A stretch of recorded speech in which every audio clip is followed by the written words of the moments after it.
बहुत पुराने समय की बात है। तब आवागमन के इतने साधन नहीं थे जितने आज हैं। रेलें चलनी शुरू नहीं हुई थी और न ही मोटर गाड़ियाँ थी। अधिकतर पैदल ही यात्रा होती थी। साधन संपन्न लोग घोड़ों पर या बैलगाड़ियों पर जाते थे। उसी समय की बात है कि एक बुढ़िया पैदल यात्रा कर रही थी। चलते चलते थक गई। उठती बैठती वह अपनी यात्रा पर चलती रही। तभी दूर पीछे से उसे कोई घुड़सवार आता दिखाई दिया। बुढ़िया सोचने लगी, यदि यह घुड़सवार उसकी गठरी ले जाए और पड़ाव पर छोड़ दे तो उसको काफ़ी मदद मिल जाएगी।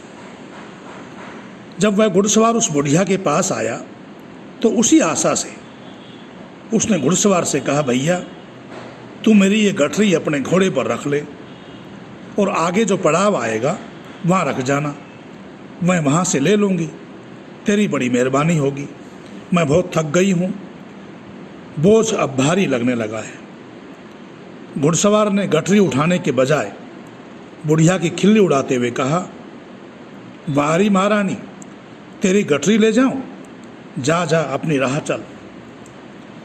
इस तरह कहकर घुड़सवार आगे बढ़ गया। लाचार बुढ़िया अपनी गठरी उठाए हुई चलती रही। आगे चलकर घुड़सवार को ध्यान आया कि उसने बुढ़िया की गठरी न लेकर बड़ी भूल कर दी।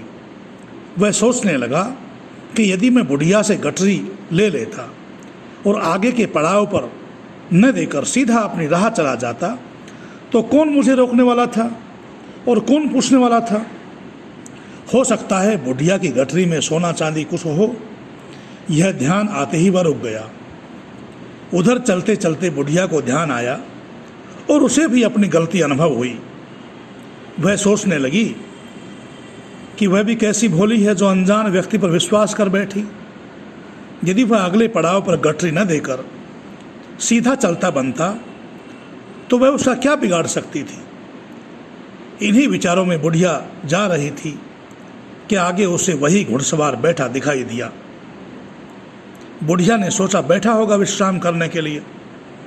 उसने उसकी ओर ध्यान दिए बिना वह अपनी राह चलती रही। बुढ़िया को यूं ही आगे निकलती देखकर घुड़सवार को चिंता हुई।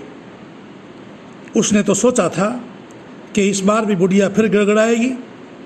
जब बुढ़िया ने उस ओर ध्यान ही नहीं दिया तो वह घुड़सवार बोला, अम्मा ला तेरी गठरी मैं ले चलता हूँ। पहले मैं समझ ही नहीं पाया कि इसमें मेरा क्या हर्ज है, मुझे अपने कंधे पर तो लेने जानी है। बुढ़िया बोली, नहीं बेटा, वो बात तो अब बीत गई। जो तेरे मन में कह गया है वह चुपके से मेरे कान में भी कह गया है। तू अपनी राह चल, मैं तो धीरे धीरे जिस किसी तरह पहुंच ही जाऊंगी। घुड़सवार अपना सा मुंह लेकर आगे बढ़ गया। इस प्रकार कैसे परमपिता परमात्मा ने बुढ़िया के हृदय में आवाज़ दी और कैसे वो बहुत बड़े नुकसान से बच गई।